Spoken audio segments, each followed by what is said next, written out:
Okay. Alexa, off. All right, quick little update, guys, on the Dodger game. I want to run this by you. We looked at the tickets. They are way more expensive than I thought they were. You're talking about 118, 120 a ticket.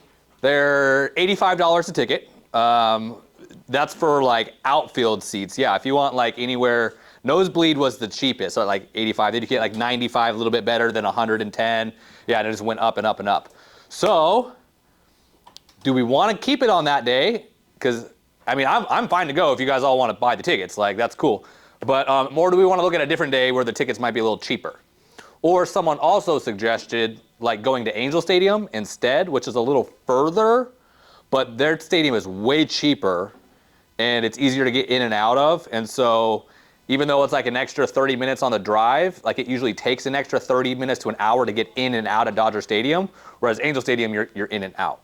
So that is a question for all of you. What do you guys want to do? I still want to do it. I won't be here in May 19th or 18th. 16th? That day too. I don't know. We have to look. I won't be here no matter what day it is. Yeah, just say you're not going. Yeah. Well, if it's a different date, then I can. Okay. Yeah, the 16th didn't work for me. Okay. Then we will. I mean, does anybody is that okay? Like, if the whole majority of the room wants to still go and it is cool paying $100 for a ticket, like we'll go. Yeah, I'm good. You guys can do it. Okay, guys. Like, show of hands. Yes. Show of hands. Change the date. Okay. There's like 4 to 2, and there's 25 people in this room. The other people just aren't going to go. Yeah. How many are just not going to go at all? 3 people. Okay, cool. All right, so yeah, we'll check the prices, right? So more to be revealed. It is TBD now, right, on the dates and prices. I feel like the crowd's be better. It is way rowdier. Yeah. Angel Stadium is chill. Everyone's rich. No one gives a shit. Dodger Stadium, it is wild. Yeah, you might get beat up. If usually in the outfield, yes, yeah. Where I sit, usually no, but like, yes, there are fights there. There's a lot of heckling. Yeah. Like, hey, how's your wife and my kid? Oh my gosh. No, I heard it last time I was there. Yeah, it's been pretty bad. But that's what's fun about it, right? Okay. Yeah. So we'll talk about that, or we'll talk more about that later. So this week's schedule, guys, we've already covered this, but just a reminder, we are on Wednesday. If you didn't know, we had our team training series going on right now. So we're still talking about lead conversion. So we're going to go into like the agent skills portion of that, and then onboarding right after this. So at 11.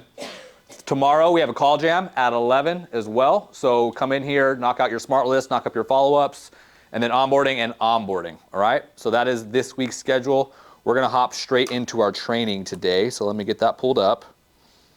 I was making an awesome slideshow for this training, and then I didn't have enough time. That interview ended up going like an hour instead of a half hour. So it's not finished, but it'll be good. Let me see. Open.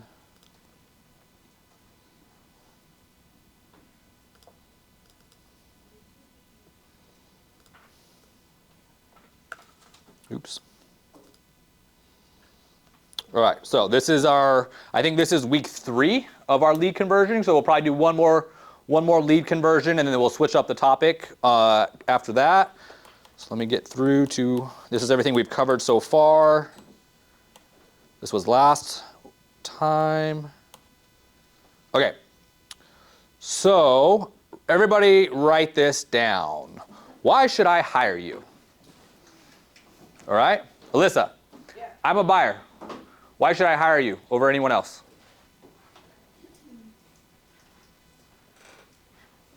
Any questions you may have regarding the market, money, decisions, all of that stuff, I can guide you in the right direction to make sure your pockets are right, make sure you're comfortable. I can take care of all that at the same time. Okay. Nayeli, why should I hire you?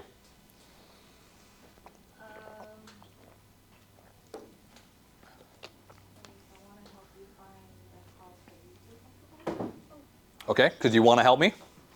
All right. Jose, why should I hire you? Well,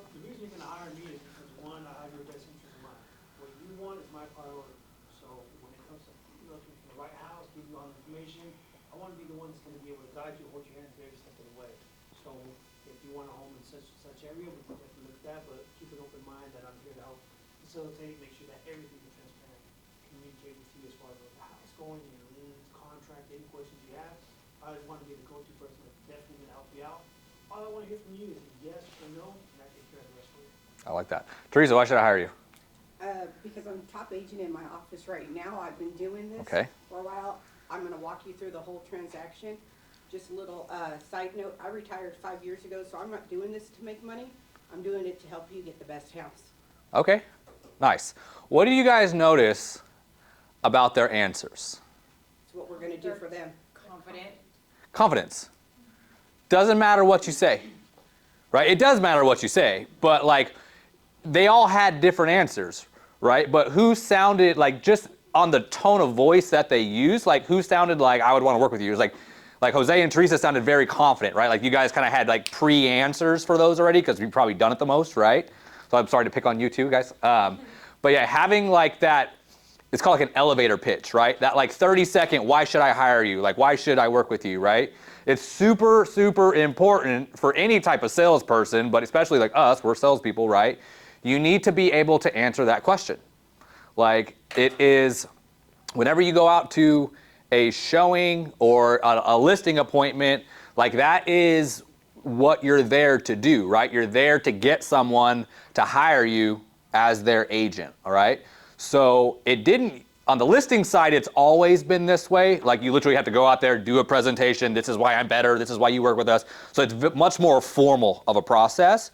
The buy side though, it used to be just like you just show up, show them house, right? But now we actually have to, get a contract signed. It hasn't been too difficult, I don't think, right? But some people have a little pushback, especially if you're gonna ask for a lot more commission, which is something that we are going to be working on, right? How can we provide more value to be able to charge more, just like on the listing side? Did you have a question? No, I had a comment. I noticed with mine, it helps to say these contracts are always changing. That's why our company requires us to go to classes Monday and Wednesday, so we learn everything and we're never behind. Training. We're like, oh. Yep. So this is what, like, whenever someone asks you, like, why should I hire you, right? What that little elevator pitch is called, that is your unique value proposition, right? Or just value proposition. You might have heard that term before. That is why, and the reason they put a unique, right? Why are you different than everyone else, right? Like why should I hire Angie when my sister's a real estate agent? What are you gonna do better, right? Like why would I wanna work with you when I have a friend, and most people have 10 friends that have a real estate license, right? They say you gotta know 10 agents to know one good one, and you gotta know 10 good ones to know one great one, if you look at the statistics. But like everyone has a real estate license, right? It's very competitive. No one really knows the difference. We all have the same license, right? So how do you communicate that to people when you're talking to them and like get them to want to work with you instead of anyone else? Think open houses. This is a perfect example, all right? Do you think when people go to open houses, they only go to one? No. Most of them are going to like all the open houses in the area that they want to live, right? So they are meeting multiple agents all at the same time. So like why would they pick you over anyone else that they meet that day, right? Usually the best agent or the most consistent agent is the one who's going to get the client, right? So having a unique value proposition is one thing, right? But then two, being able to deliver that at the drop of a dime, right, is very, very important, because you never know when you're going to bump into someone, right? It could be in the elevator. Like we've gotten clients in the elevator, right? It could be any time. As a salesperson, you're always looking for your next deal, right? It could come from anywhere. So this is what makes you different from all of the rest. It's something that you offer that no one else does, right? And so as a team, like that's one of the big benefits of being on a team, and especially our team, is we have a lot of unique value propositions that you guys can use for your clients, right? That's gonna help you get more clients. And so the 4 steps that we're gonna cover today, you guys have heard me probably go through, especially on the listing side, it's the same 4 steps. There's like every other video I post online is about me talking about these 4 steps, right? How to get more clients, how to close people, right? Or how to get them to sign your agreement. So I always use the baseball diamond, right? First base, you got to build trust. This is literally, by the way, how we do every single listing appointment. It's these 4 steps. First thing you have to do is you got to build trust, right? Build rapport. The next thing you have to do, number 2, is you have to show them that you're an expert, that you can get them from point A to point B in the most easy and efficient way, right? So if you think about it, there's a lot of real estate agents out there, right? What's like most of the time, people that get into real estate, they think, oh, it's because they like people, they like talking to people, right? So a lot of them can build trust and rapport, right? They're talkative people, like we can build friendships, right? So there's a lot of agents that can go out there and build trust and make a friend, right? Then there's a lot of those people, not all of them, but there's a lot of them that also know what they're doing, right? Now, you can know what you're doing, but not know how to explain it. That's another little caveat there. So I always used to use the story when I would do open houses, and then I would go through the home buying process with someone at my open house. They would always tell me, like, you've given me more information in 5 minutes than my agent's given me in the last 6 months, right? And honestly, they've probably told them all the same stuff, right? But they just didn't comprehend it, or they didn't explain it in a way where they understood it. So to the buyer, they've never been told that, right?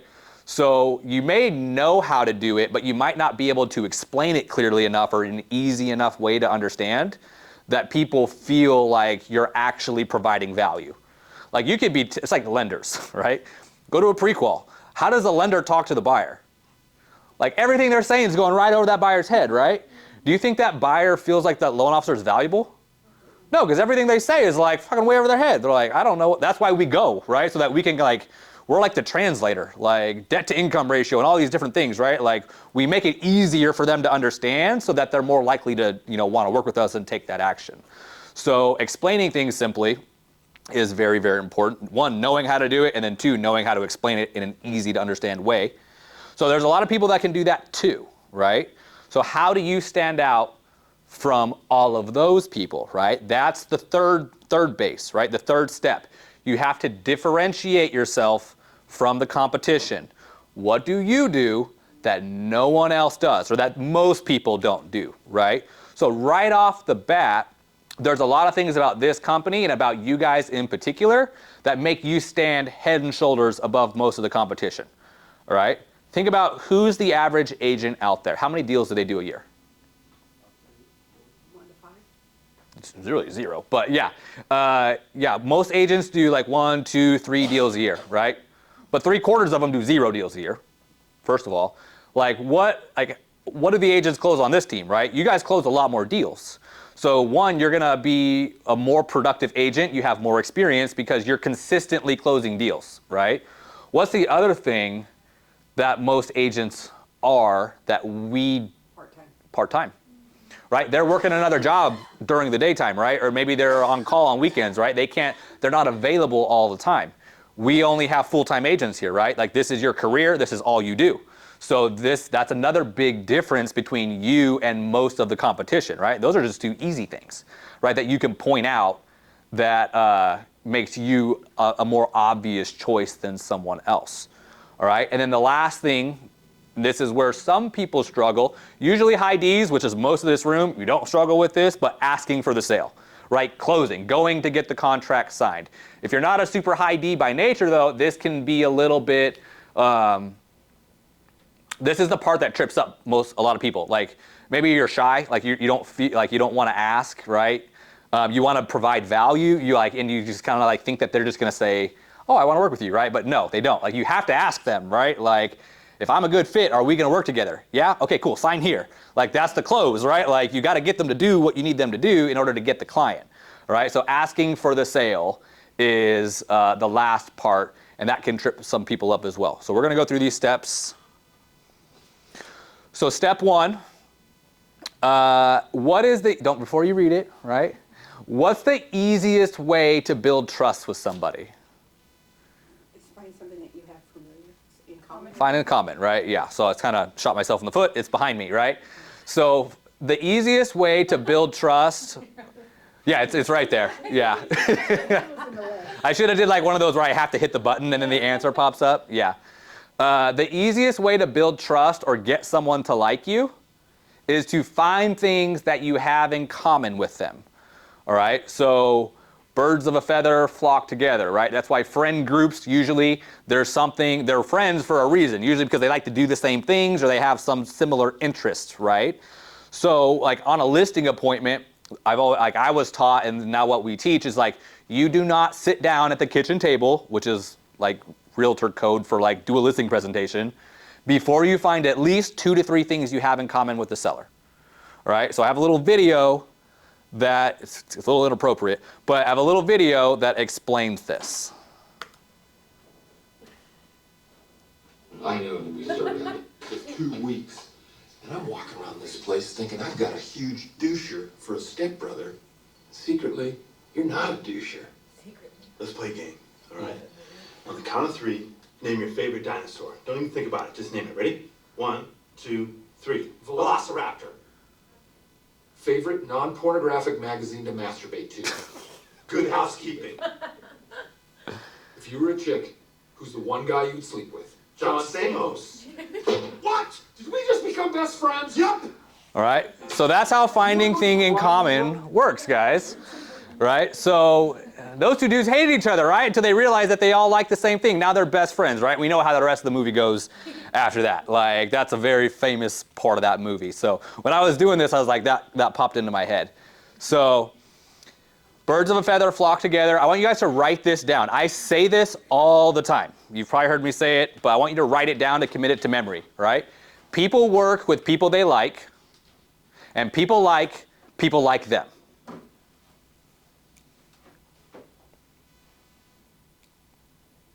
Say it one more time. So people work with people they like, and people like them. Right? It just goes back to people tend to work with other people that they enjoy being around, right? Like they have things in common with them or whatever, right? You can have, let's say there's a client and you have one agent who, let's say they've never even done a deal before. They're a brand new person, right? And then you have another agent who's closed 100 deals, right? Who do you think's the better agent as far as experience goes and able to like get them through a transaction? Unless you work here, right? Yeah, the person who's done 100 deals, right? But if that agent is terrible at building rapport, or maybe they're like very standoffish or they're whatever, and then this person is like, has all these things in common, they're really nice, they're fun to talk to, right? Like who do you think the client's gonna wanna work with more? The one that they joke around and feel comfortable. The one that they feel that's like their friend, right? So right off the bat, like even like so on a cold call, at an open house, when they're coming in the door, right? Sometimes people don't want to sign in, right? Because what are we? We're salespeople, right? Like we're either scary salespeople or we're annoying salespeople, right? So, but when you're able to build rapport and find things that you have in common, that changes you from being an annoying salesperson into someone that they would probably be friends with, right? I always would say, like, you got to build rapport so good that like, if it wasn't for this contract, like we'd probably be friends outside of this transaction, right? Like they're gonna wanna work with you. That's step 1, right? That's not everything, but that's a huge part of it. You can get out-friended by other agents because you can be very transactional, right? This is like a relationship type sales business.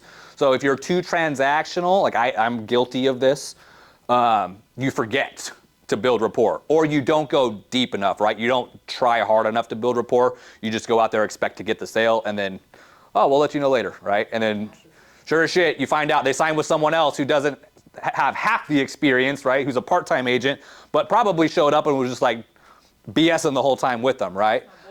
High eyes are notorious for this. If you've ever been on an appointment, especially a listing appointment with a high eye, which is a very like interpersonal, think like your social butterfly, like your talkers.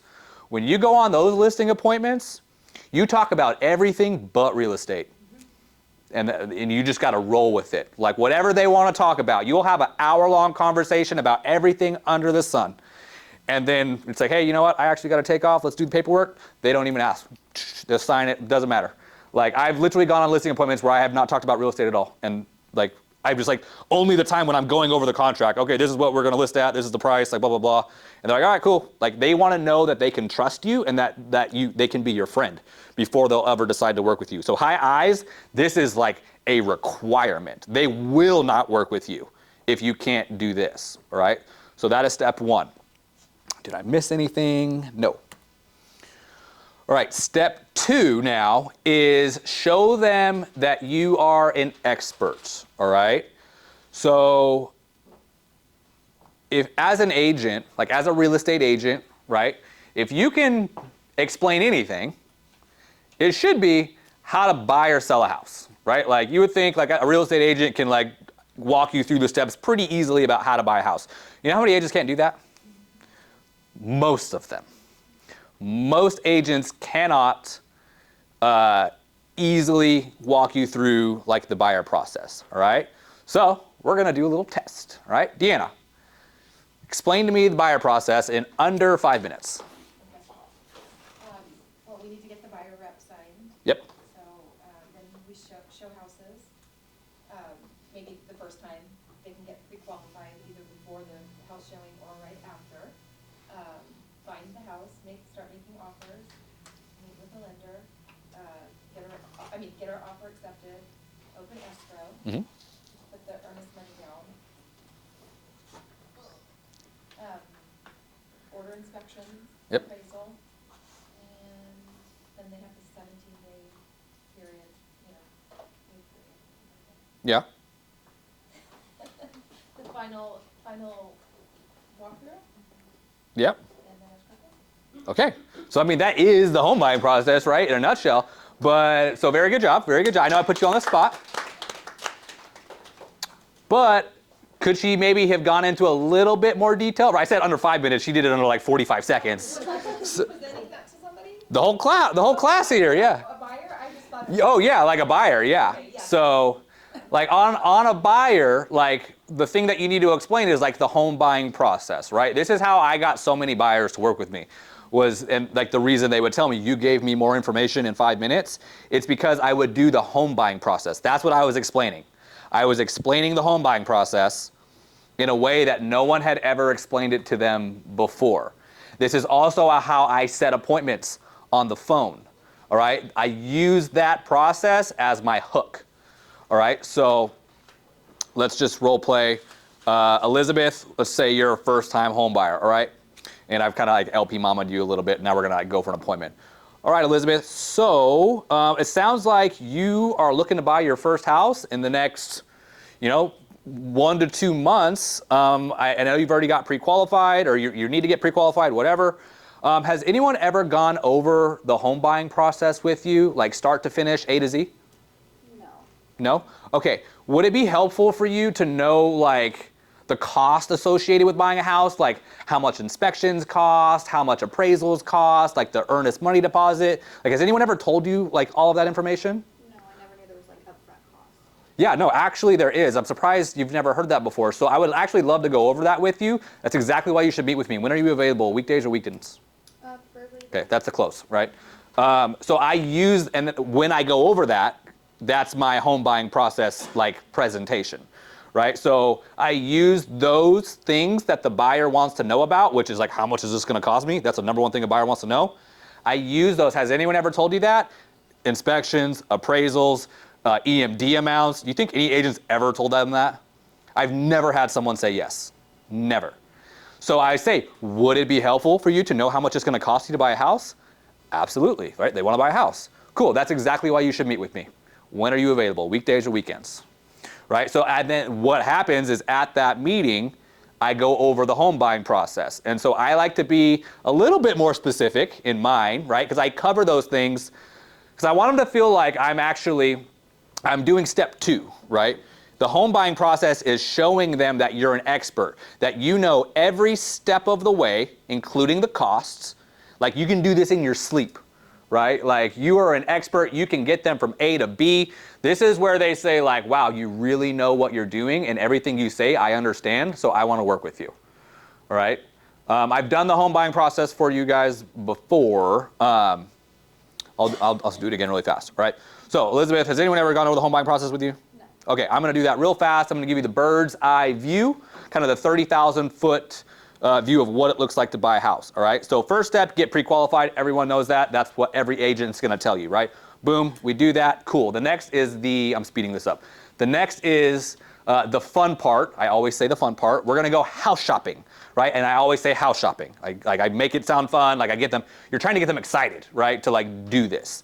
So the next is the fun part. That's what everybody loves. We get to go house shopping, all right? So I'm going to show you anything and everything out there that, you know, matches your criteria.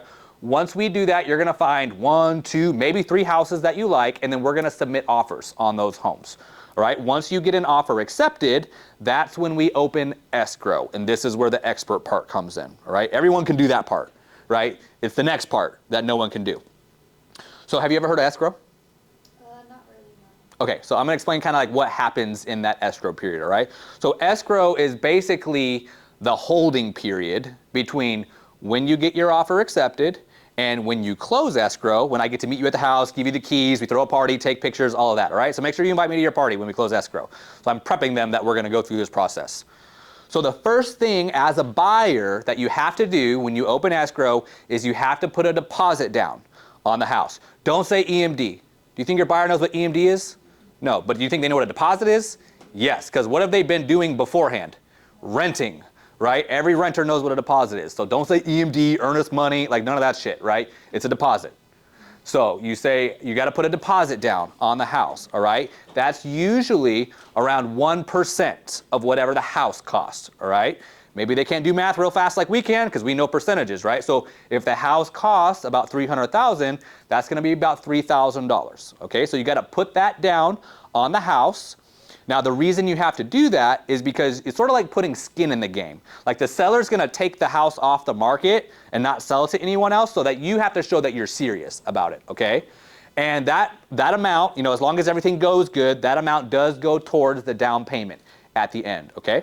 The next thing we're going to do is we're going to order the home inspection, all right? So we're going to do that usually within the first day or two. You can get anything and everything inspected on the house that you want. We always recommend doing at least a general home inspection. Those range anywhere from like $300 all the way up to over $1,000. It just depends on, you know, how much stuff you want them to check out and who you use, all right? I know the company we use a lot of times, they're around like $400 or $500, I think. And then they have extra packages if you want to add those on. The next most common is like a termite. Those are like $70, $80, and then a roof if we think it needs it, okay? So the other thing that the lender is going to do, since you're going to be using a loan, is they have to find out how much the house is worth to make sure it's worth what you're paying. So that's what an appraiser does. An appraiser is going to go out there and say what the house is worth. You also have to pay for that up front. Those are going to be anywhere between like $500 to $700 up front as well, all right? So already into this, we're in it for $3,000 for your deposit. We're in it for about $500-600. Let's call it $500 for round numbers on the inspection, and $500 for an appraisal, right? So you're right around $4,000 is your upfront cost to buy the house, all right? Now, the thing about the deposit, which I forgot to mention, if you decide to cancel the deal, let's say there's something wrong with it that we find in those inspections, you can get that deposit back. It's not gone forever, okay? So once all that's done, let's say everything goes good, the lender's going to be asking you for your updated bank statements, checking with the, you know, they're going to ask you for your arm and a leg. Just your job is to get it to them as fast as possible. Once that's all done, they're going to fully approve you for your loan, all right? Once you're fully approved, there's something called the closing disclosure is going to come out. You guys need to know what the closing disclosure is. That's a breakdown of all the final numbers, all right? This is how much it costs, this is your interest rate, right? Once you have to sign that, that is going to start a 3-day wait period, all right? Do you think agents are explaining the TRID guidelines, the TRID wait period, right? Truth in lending disclosure. That's what the CD is. No one is explaining this, all right? So this is like, now you're sounding like a really big expert. Like you're going into detail about something that's very complicated, but you're making it sound easy, all right? So once you sign the closing disclosure, that starts a 3-day wait period.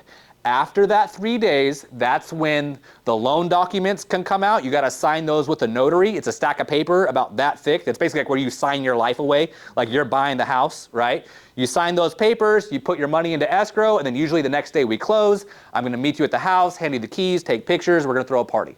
Sound good?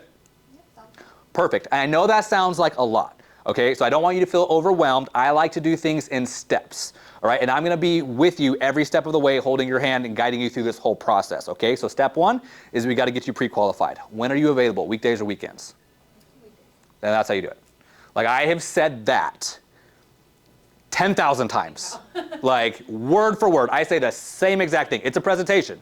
That's all it is. It's just a really fast, and that's I do that in open houses. Like, that is how I get them in open houses. Once I go talk to someone, I say, hey, how long have you been in the market? I'm just getting started. Okay, cool. You work with an agent? No. All right. You like this area? Is this what you're looking for? LP Mama, right? Location, price, what's their time frame? I know they're not working with an agent. I ask them if they've been pre-qualified or they're cash or whatever. If I like get through that and I find out like, okay, this is a person who wants to buy a house in the next couple months, they're not working with anybody, maybe they're not qualified or they are, whatever. Has anyone ever gone over the home buying process with you start to finish? And then I launch into that. All right, and then once I launch into that, what tends to happen also at an open house is when they sign in, they're going to miss information or they might write down the wrong information. That's because before you had not provided any value to them, right? You were a scary salesperson. But by now, you have now built rapport through the conversation of LP Mama, right? You've built rapport, so now you're more of like a friend type person to them. Then you just showed them that you're an expert and that you know you can get them what they want in the easiest way possible. So then I grab my little book and I say, is this the best number to reach you at? Actually, no, call me at my cell phone, right? You will get all of the correct contact information at that point. That happens all the time, all the time. They don't want to give you their real shit until they see that you're actually worth it. So you have to show them that you're worth it to get the real information. All right? Then this quote, I love this quote. It's about mastery.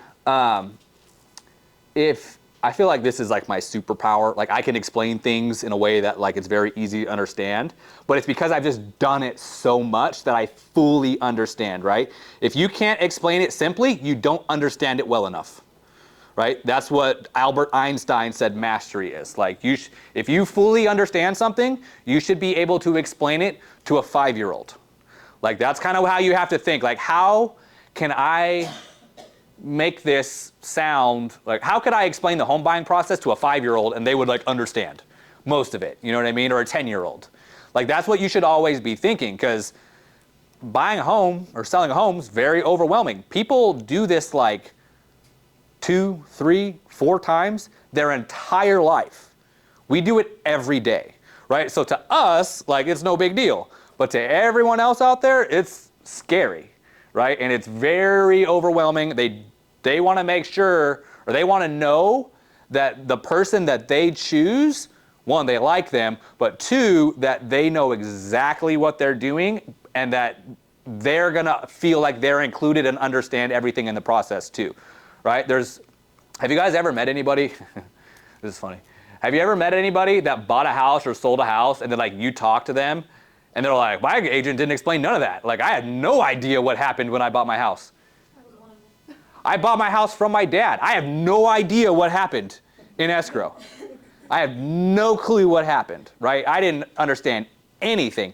I ended up with a house at the end, right? But like, I didn't know anything that happened, right? And so, cool, we got the outcome that we wanted, right? But, you know, it was my dad, so he doesn't care. I know he was my dad, so like obviously I like him, and I know he's taking care of me, like he's not gonna screw me over, right? So it didn't really matter if I understood or not. Like I knew he was doing the right thing for me. But if you don't know that person, they might not trust you if they feel like you're just trying to get one over on them, right? So you always want to make sure that your clients understand the process and that they're not gonna tell you if they don't understand either. They're not going to say, hey, can you explain that a little bit differently? I didn't quite catch that. No, they're just going to roll with it because they don't want to sound like, I don't know what he's talking about, right? They don't want to feel like maybe they're dumb or like they should know, right? They're not going to tell you if they don't understand something. Your job is to have enough emotional intelligence and be able to read them as you're explaining things to see like, did they grasp that when I said it? And you can tell, right? If once you really start paying attention to like the person versus just what you're saying, you'll see in their face and the way that they act if they are really engaged in what you're saying and they're like shaking their head, oh yeah, it makes sense, right?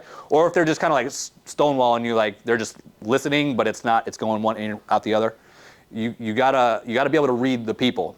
And if you notice, that they might not have got something, explain it again a different way, right? So that's what I do on listing appointments a lot. I can tell if they're picking up what I'm laying down. If they're not, I will stop and I will focus on that portion until they do, and then I will go on, all right? And this is where my slideshow ended. So we're gonna go to step number 3. Oh wait, no, this is where it ended. Step number 3 is, I'm gonna list all these off for you. So step number 3 is differentiate yourself, all right? So 1, you made a friend, you built trust. 2, you show them that you're an expert.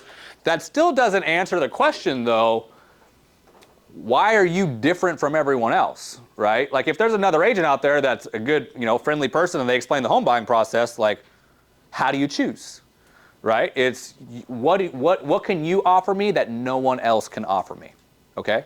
So these are what our company unique value propositions are. Like I told you guys, you already just have some just for working here, right? 1, you're all full-time agents. 2, you consistently close more deals than average agents in the market. Teresa mentioned a really good one. 3, because you're a full-time agent, like you're involved in trainings every single week and you're always staying up to date on the newest changes in the industry. That's a huge one. That's actually one of the biggest reasons people come work here. When I talk to agents, like licensed agents, not new people because they don't know that it changes all the time, but licensed agents that maybe haven't been in the business for a little while, like that's probably one of the reasons. I think you mentioned it, like what's going on with these buyer reps, right? Like, I don't know what these are, right? Like, are you going to show me how to do these? Are you going to explain these to me? Right? That was a big one, right? Like the new buyer representation, the new contracts, like that type of training and like providing that to people is one of the big reasons that they do come here, because we do training every single week on everything under the sun, right? Paperwork, sales, finances, motivation, mindset, right? We do all kinds of training. So a couple of our other ones, we're very listing side UVP because I'm trying to work more on the buy side. Buy side has always been like, just show them the house. Like buyers want houses, right? It's been a little easier, but now there's an opportunity to really differentiate yourself on the buy side as well, because now you got to get a contract signed. So that's something I'm working on. But let's say, so our big call to action is your home sold guaranteed or we'll sell it for free, right? That's what's a unique value proposition. No one else in the market's saying that, right? The other thing, our home repair program, right? We will help you update your home before you sell it. So we have access up to $50,000 that you can put into a home that's going to upgrade it for you, and it's going to get your house to sell a lot faster and for a lot more money, right? So if you can spend 10 grand and make an extra 40, and it's not going to cost you anything out of pocket up front, like everyone says yes to that because it's a great program. The other one is our structured communication plan with sellers. What's the biggest complaint about real estate agents? No, they don't. No communication, right? No, they're terrible at communicating. So our seller success calls that we do on a weekly basis with all our sellers, right? That is a value proposition. Our 194-point marketing plan. There's 194 things we do. It's a checklist, things we do to sell a house. That is a unique value proposition, something that we do that no one else has, all right? Zillow Showcase. We're the only, or one of the only, I think in residential, that has access to Zillow Showcase and that actually uses it in town. So if you're a seller and you want a Zillow Showcase listing, who do you got to call? Us.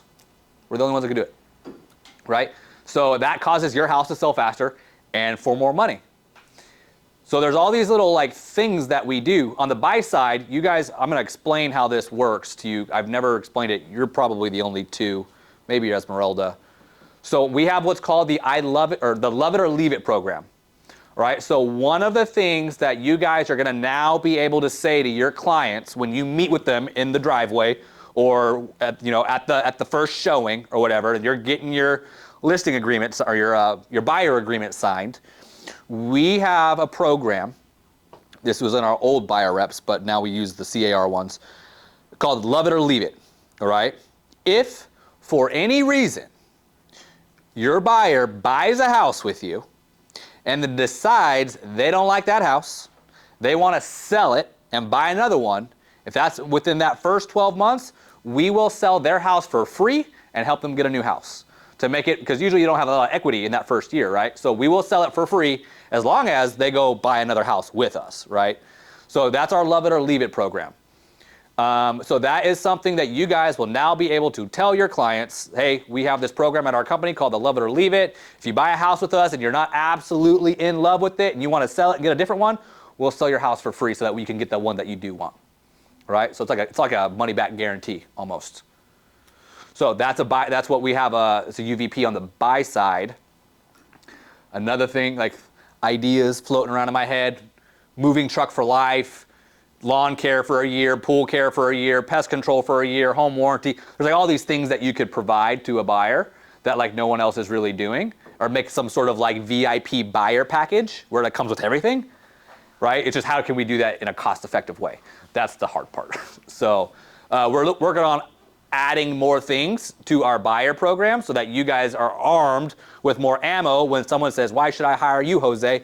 Because we're the best. We do this, this, this, this, and this. Is anyone else going to give you all this shit? No way. That's why you should work with us, right? So commission is only a problem in the absence of value, right? So you have to provide enough value that someone is willing to pay you a commission. And most agents' value is, I have a lockbox key, right? That's their value. Can't explain the home buying process. They're not available most of the time because they work a full-time job. They haven't done a deal in 14 months, so they have no idea what they're doing. Like that's the average agent. So that is step 3. You guys write those things down. Are there any others that I'm missing on the UVPs? Any things that we do? Or marketing. So on one of our slides, we use a mass media marketing approach, right? So we run TV ads, radio ads, billboards, streaming ads. The other thing that you guys can also mention, I say this a lot, it's where a lot of our business comes from. We're the highest rated team on Google in Kern County, Tulare County, and Fresno County. We have the most 5-star reviews out of any other company. That is a unique thing that no one else can say. They can look it up right then and there. If I had someone say like, yeah, you know, I looked you guys up and you guys are the #1. You type in best real estate company in Bakersfield, it's my dog, Blue Party, and then I can buy from a crowd. Yeah. So that's one of the ways, right? But even just our Google profile, right? Like those are ads. We pay for those ads, right? But it's based on reviews, right? And so we have the most reviews, so we get like weekly. We get high quality bottom of funnel leads just because of that. And it may not even come through those ads. It might just be someone looking online for an agent and they see, we call it the Amazon effect. How many of you guys shop on Amazon? Everyone. When you're looking for, let's say, an air fryer or whatever, right? How are you going to find the air fryer? Reviews.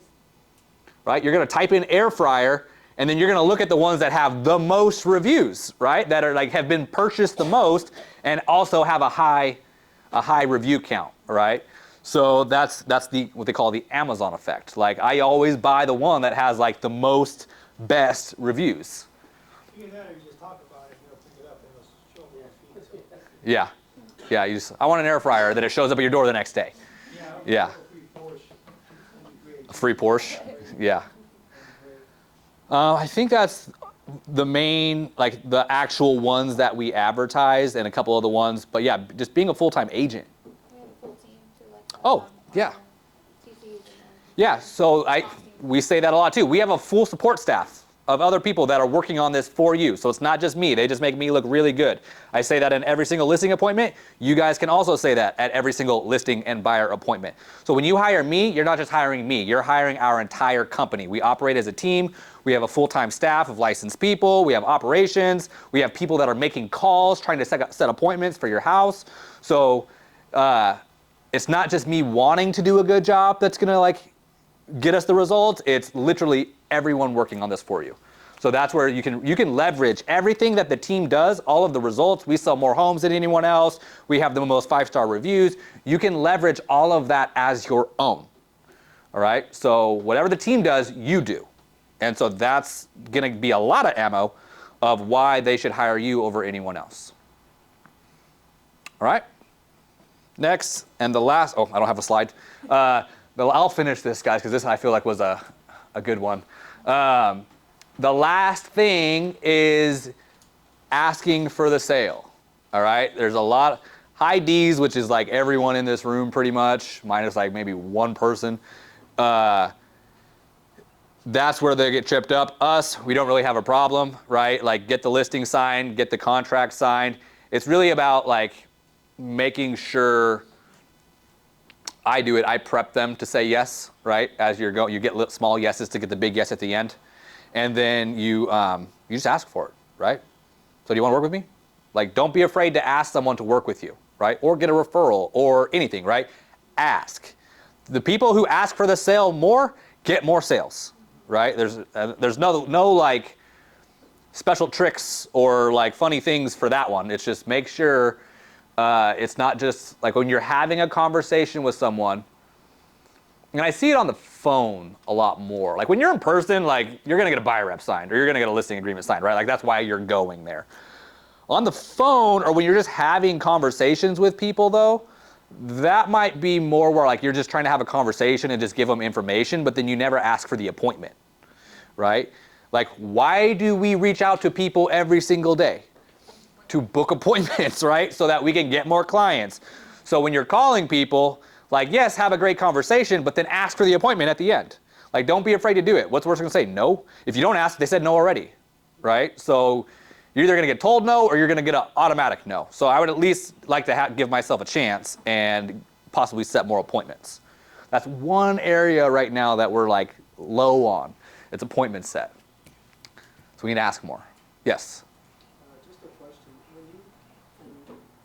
For you, Ray, when you're talking to clients, like open phone, before you actually see them in person to get either the buyer rep sign or listing agreement signed, do you ask them over the phone at least? Because this is what I did, and this is what they taught me at the other place. It's, hey, when I go over there, if everything I say makes sense, if you like what I have to offer, would you mind working with me? So it's almost like free-loading them in their mind to start thinking about working with you. And I was just wondering if you do that personally. Yeah. So on listings, not as much. Like they're calling us. Like I'm assuming, right? On the buy side, it's literally in our script. It's like that is written in the first script that we give you. So remind me, Teresa, are you working with an agent? Nope. No. Hey, if we're a really good fit, would you be like open to working with me? Absolutely. Okay. Yeah, you got your first yes. They just agreed to work with you on the first call, right? So as long and that's what's called a tie down, right? No one would ever. If I say, if you're not working with someone, okay, so if we're a really good fit, would you be open to working with me? Like who would say no to that, right? It's tying down a yes. So it's the prepping, right? It's getting the little yeses to get the big yes at the end. On listings, people teach that a lot. Like, so if everything I say makes sense and the price is good and all that, like are you willing to move forward and sign? Like, I don't like to do it on the call as much. I do say it,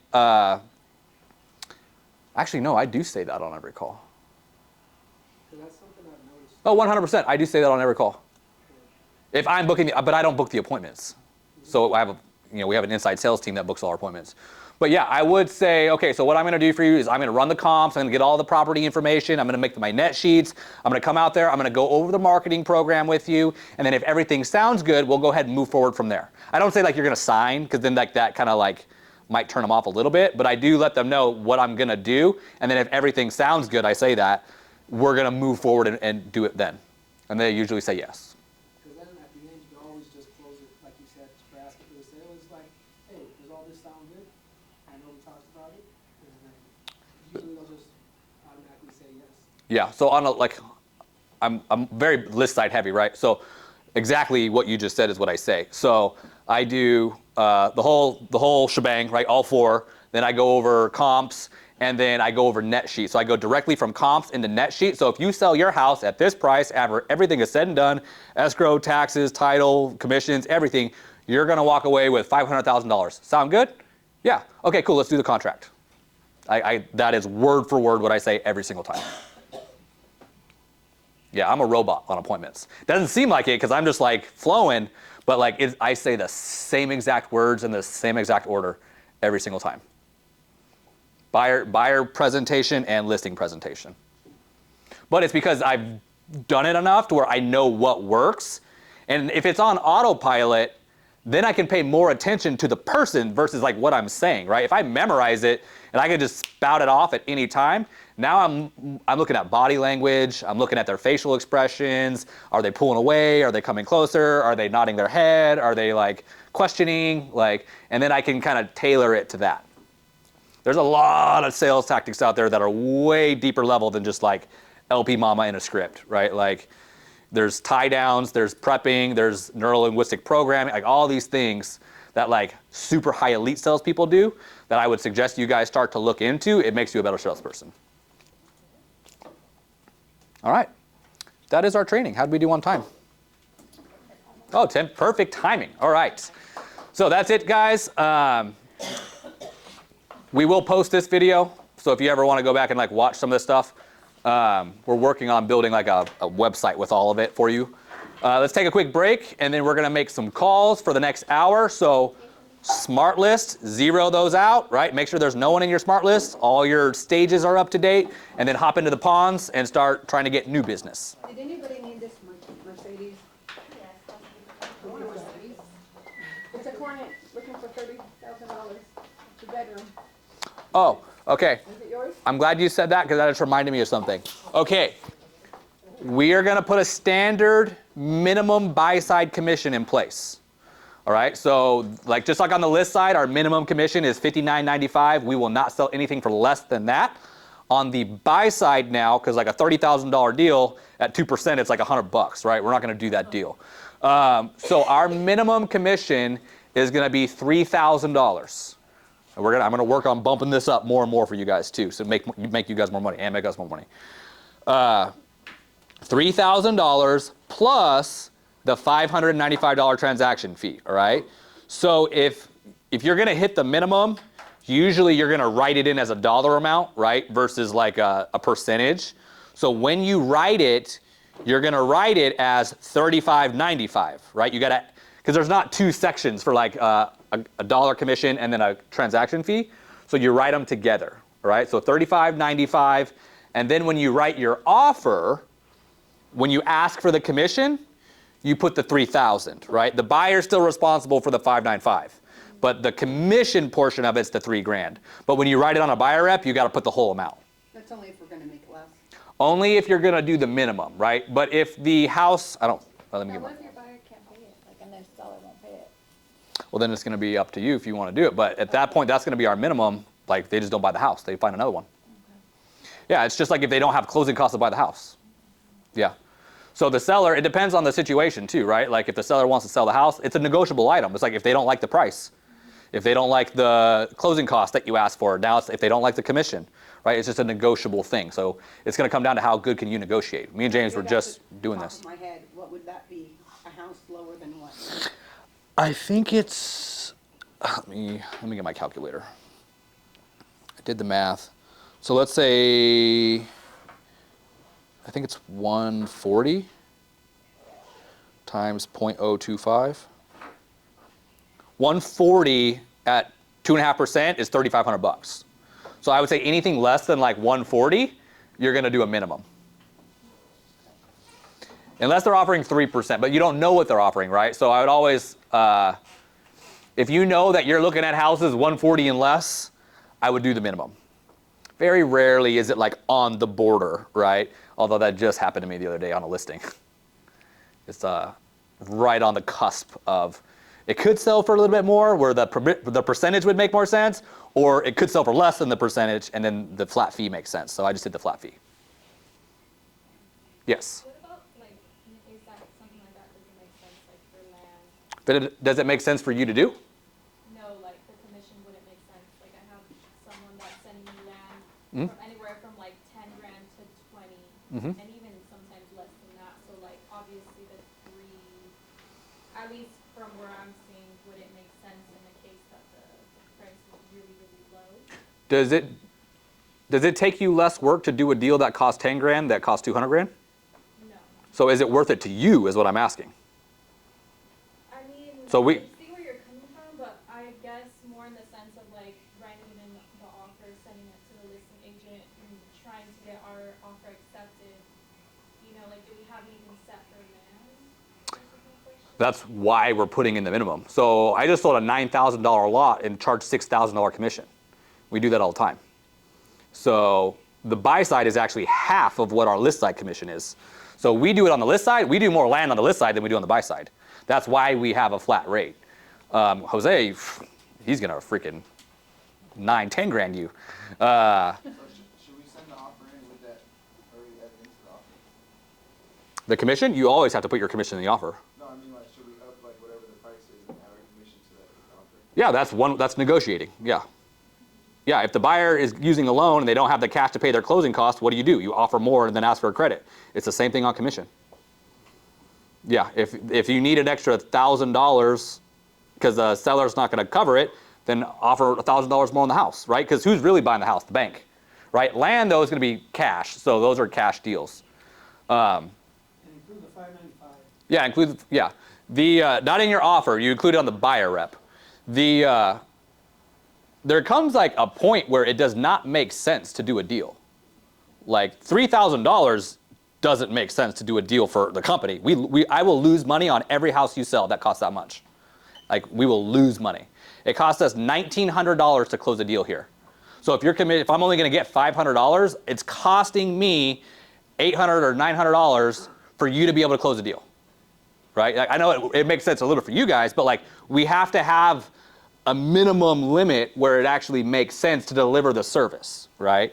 So that's why like you go to the store, like things cost a certain amount, right? Because like, and you can't go in and buy it for less because it doesn't make sense for that company to sell it for less.